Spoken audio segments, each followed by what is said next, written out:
Hello दोस्तों, मैं Shahbaz great IQ में आप सभी का स्वागत करता हूं। तो ज्योग्राफी की वीडियो कंप्लीट हो गई थी। जिन स्टूडेंट्स ने नहीं देखी वो देख सकते हैं। जो स्टूडेंट्स चैनल पे नए आए हैं वो चैनल को सब्सक्राइब कर सकते हैं ताकि उनको अच्छी वीडियोस मिल सकें।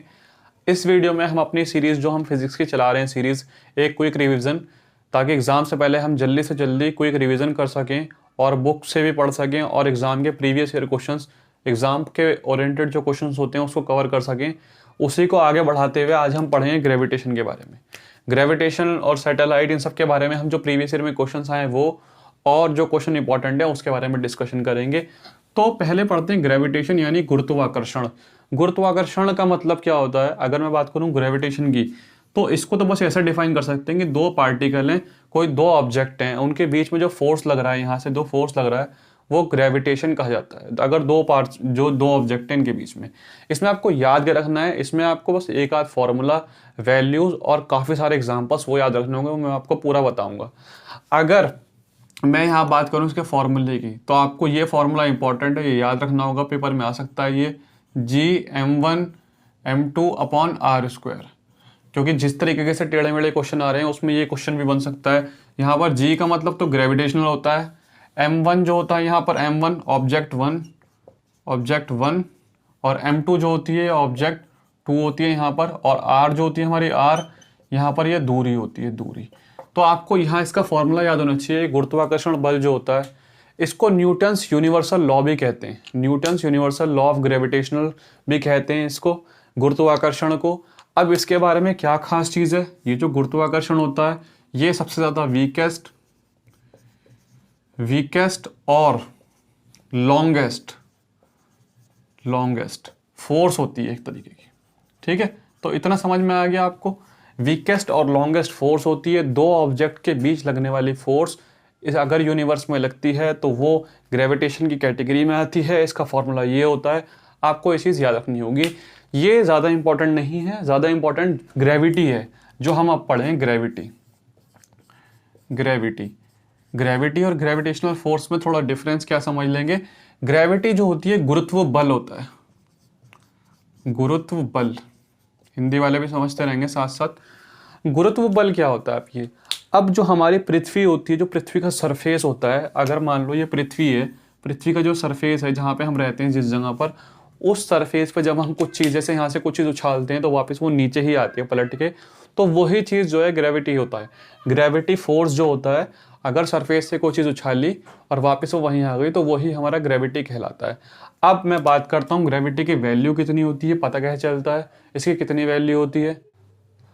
तो ग्रेविटी की वैल्यू की बात कर रहे थे हम, जी की। तो यहाँ जी की जो वैल्यू होती है, जी की, अगर मैं अर्थ के सरफेस पे बात करूँ, वो ग्रेविटेशन का फॉर्मूला था, वो वैल्यू भी उसकी थी। ठीक है, ग्रेविटेशन का फॉर्मूला था वहाँ पे।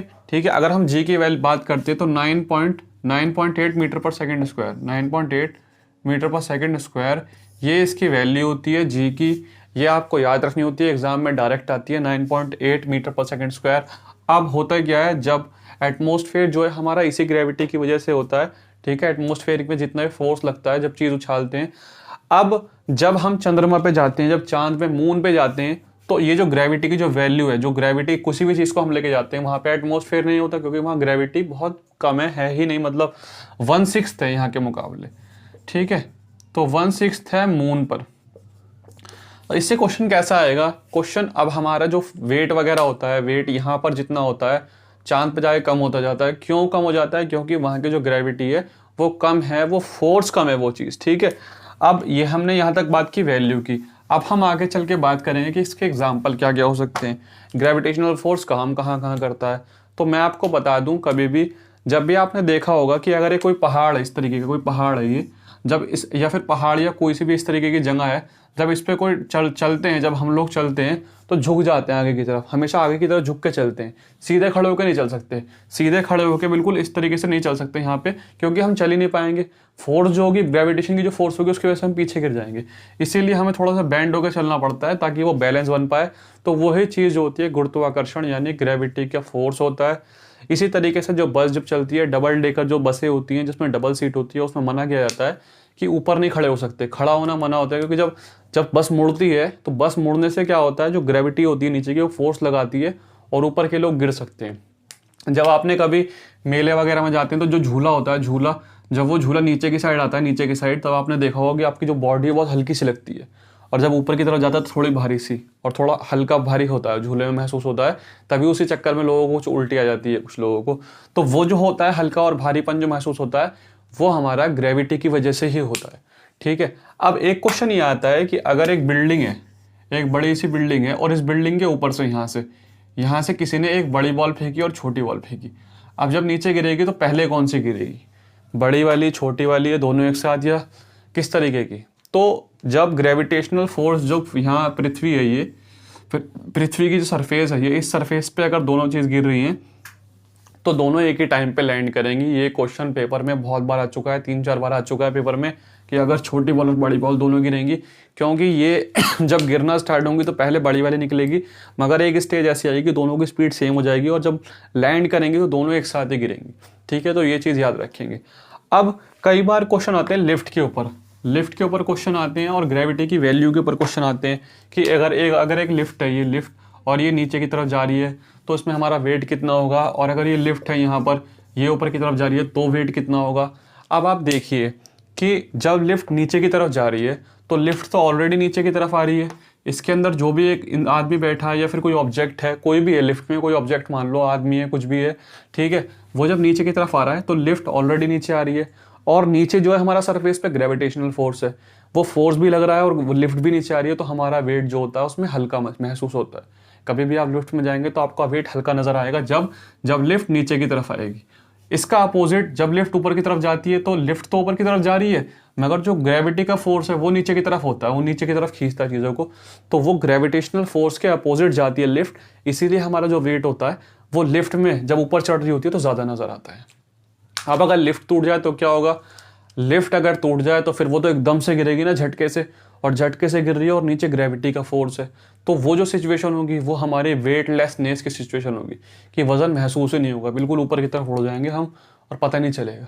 ठीक है, क्योंकि ग्रेविटेशनल फोर्स ज़्यादा लगेगा, इसीलिए चंद्रमा पे ग्रेविटेशनल कम है।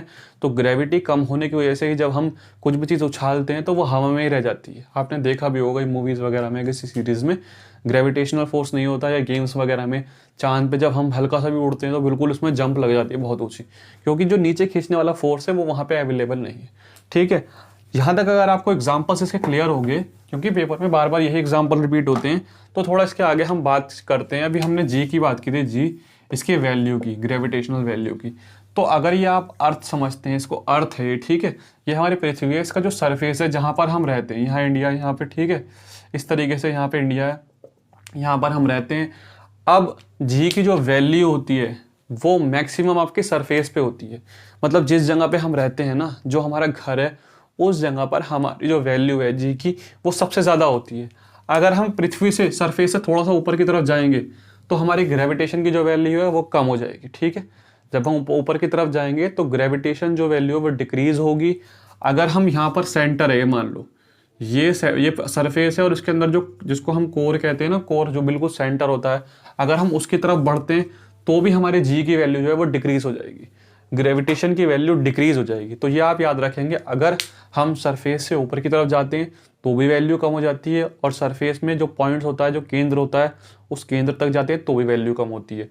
तो वैल्यू मैक्सिमम कब होती है, जी की वैल्यू जो है, वैल्यू मैक्सिमम होती है कहाँ पर, सरफेस पर, सरफेस पर। ठीक है, तो जो आपका जिस जगह रहते हैं, जो क्षेत्र जो होता है, उस जगह पर सबसे ज़्यादा होती है।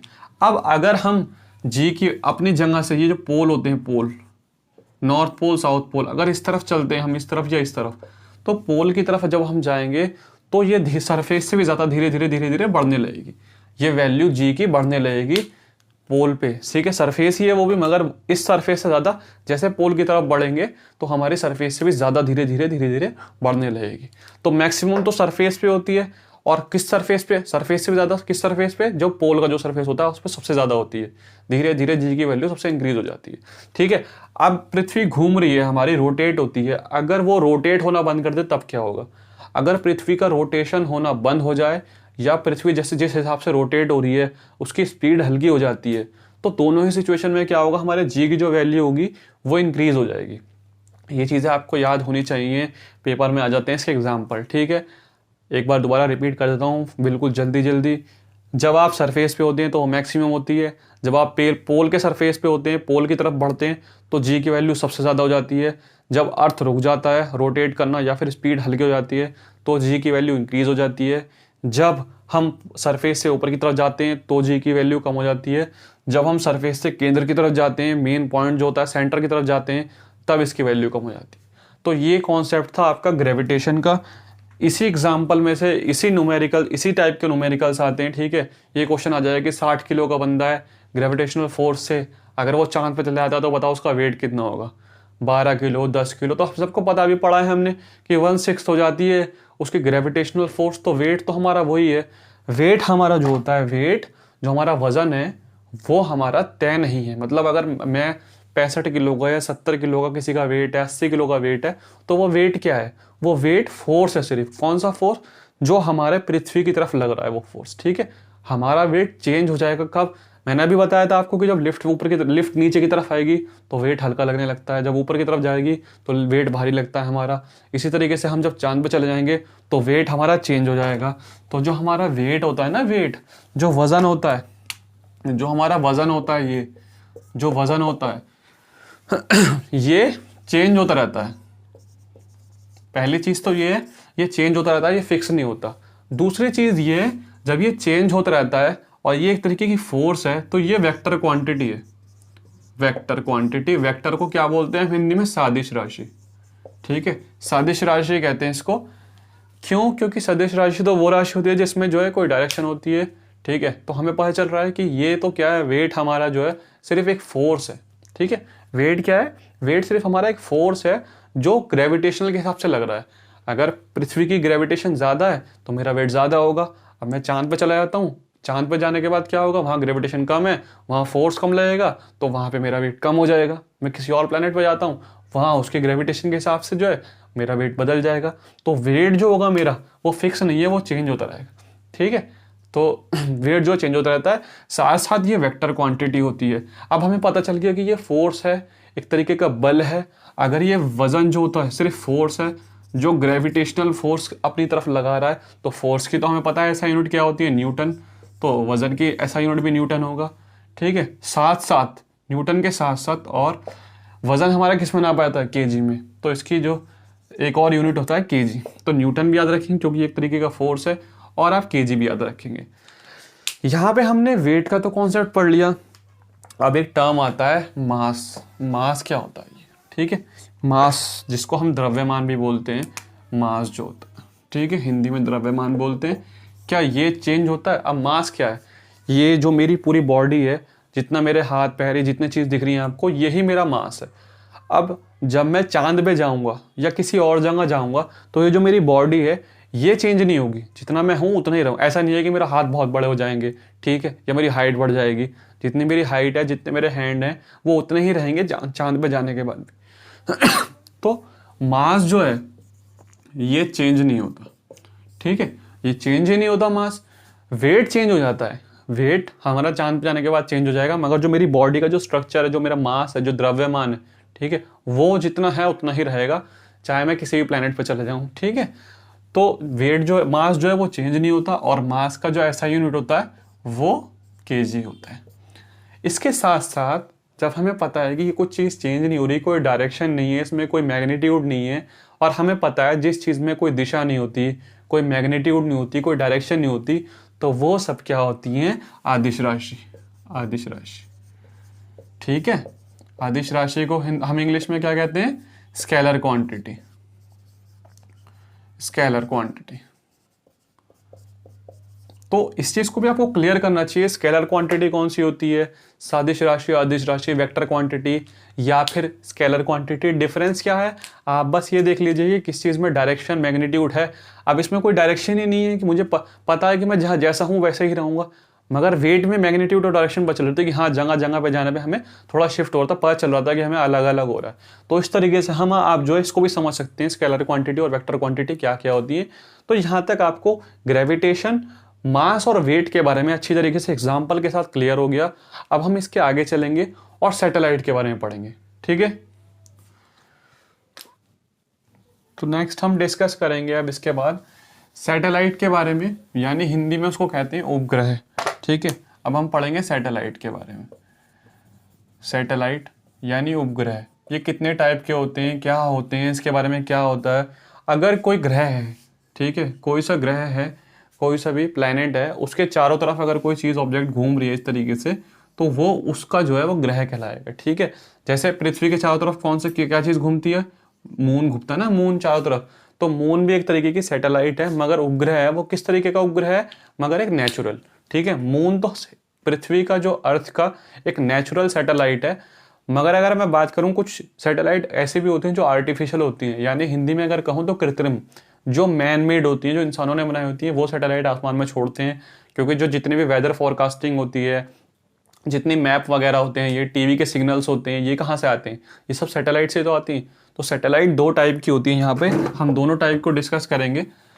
दोनों सैटेलाइट को, उसको जानने से पहले मैं ये बता दूं आपको कि सैटेलाइट जो होती है, ठीक है, समझ पा रहे हैं ना, हिंदी वाले उपग्रह कहते हैं सैटेलाइट को।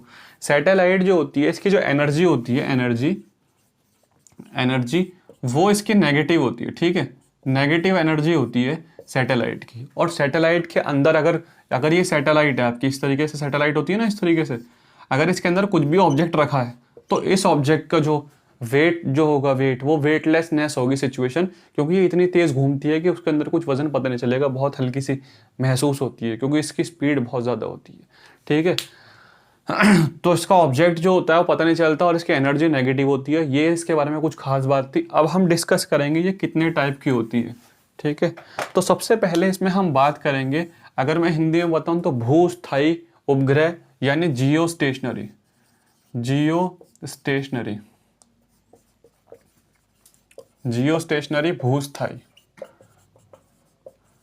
भूस्थायी उपग्रह। अब ये कौन से होते हैं, ये पृथ्वी जो है, पृथ्वी है अगर यहाँ पर हमारी, तो इस पृथ्वी से यहाँ पर अगर आपके सैटेलाइट है ये यहाँ पर, ठीक है, तो ये 3600 किलोमीटर की दूरी पे होते हैं, पृथ्वी से 3600 किलोमीटर की दूरी पे होते हैं ये वाली सैटेलाइट। और इनका जो परिक्रमण काल होता है, इनका जो टाइम पीरियड होता है, टाइम पीरियड इनका वो कितना होता है, 24 आवर्स। 24 आवर्स होता है इनका टाइम पीरियड। ये करते क्या है, ये टीवी के सिग्नल्स वगैरह जो होते हैं ना, टीवी के सिग्नल्स, एक देश से दूसरे देश में रिपोर्टिंग, जो जितने भी सिग्नल्स वगैरह ट्रांसफर होते हैं, वो जियो स्टेशनरी यानी भूस्थायी करते हैं। इसके बारे में ये ज़्यादा ज़रूरी है। जियो स्टेशनरी सैटेलाइट जो होती है वो कितनी दूर होती है, तो 3600 किलोमीटर दूर होती है, और 24 घंटे इसका टाइम पीरियड यानी परिक्रमण काल होता है, 24 घंटे। उसके साथ साथ अगर मैं बोलूँ इंडिया की जो है वो कौन सी हैं, तो इनसैट 2B, इनसैट 2C, जो इनसैट की जो सीरीज है, वो सब जो है आपके जियो स्टेशनरी के अंदर आती है। आपको ये पता होना चाहिए, जियो स्टेशनरी जो है टीवी के सिग्नल्स वगैरह देते हैं। अब सेकंड वाली कौन सी होती है, उसकी भी जरा डिस्कशन कर लेते हैं। सेकंड आपकी होती है पोलर सैटेलाइट। ठीक है, पोलर सैटेलाइट जो होती है, पोलर सैटेलाइट, अब पोलर सैटेलाइट वही बात आती है फिर, पोलर सैटेलाइट भी तो ऊपर होगी, कितनी ऊपर होती है अभी पृथ्वी से, मगर ये ज़्यादा ऊपर नहीं होती। ये पृथ्वी से जो होती है आपके यहाँ पे 800 किलोमीटर दूर होती है, 800 किलोमीटर दूर। और इनका परिक्रमण काल कितना होता है, स्पीड कितनी होती है, तो ये परिक्रमण काल अपना जो टाइम पीरियड है वो 84 मिनट में पूरा कर लेती है, क्योंकि पास होती है, तो ये बहुत जल्दी स्पीड से चलती है। ठीक है, अब अगर मैं बात करूँ इंडिया में, तो PSLV आपने देखा होगा ना, PSLV की सीरीज चलती है, PSLV ये आ गया, फिर उसके बाद ये, तो PSLV की जितनी भी होती है वो पोलर सैटेलाइट ही होती है, यहाँ पे पोलर होता है। ठीक है, अब PSLV पोलर सैटेलाइट करते क्या है, जितने भी हमारे मौसम की जानकारी होती है, वेदर रिपोर्टिंग होती है, उसके साथ साथ जो हमारे मैप होता है, उसके साथ साथ एटमॉस्फेयर के बारे में जो भी डिस्कशन होता है, वो सारा हमें पता चलता है पोलर सैटेलाइट के थ्रू। अगर आपको यहाँ तक क्लियर हो गया तो हम इसके थोड़ा सा आगे चलते हैं। इसके अगर हम आगे चलते हैं तो हम बात करते हैं एस्केप वेलोसिटी की, यानी पलायन वेग। हिंदी में पलायन वेग कहते हैं, पलायन वेग। ठीक है, इसको एस्केप वेलोसिटी कहते हैं, एस्केप वेलोसिटी।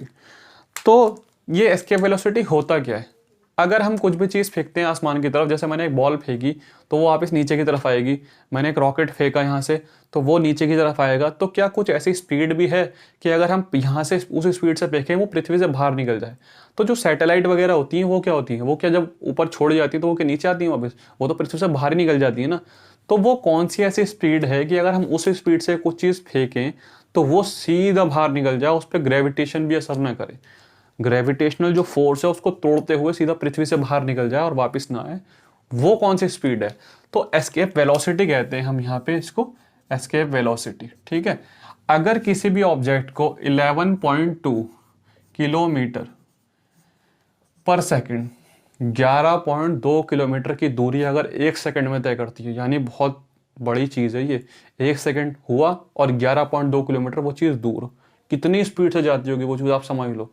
ठीक है, तो 11.2 किलोमीटर की स्पीड से अगर कोई चीज़ यहाँ से जाती है तो उसको हम एस्केप वेलोसिटी कहते हैं, यानी पलायन वेग।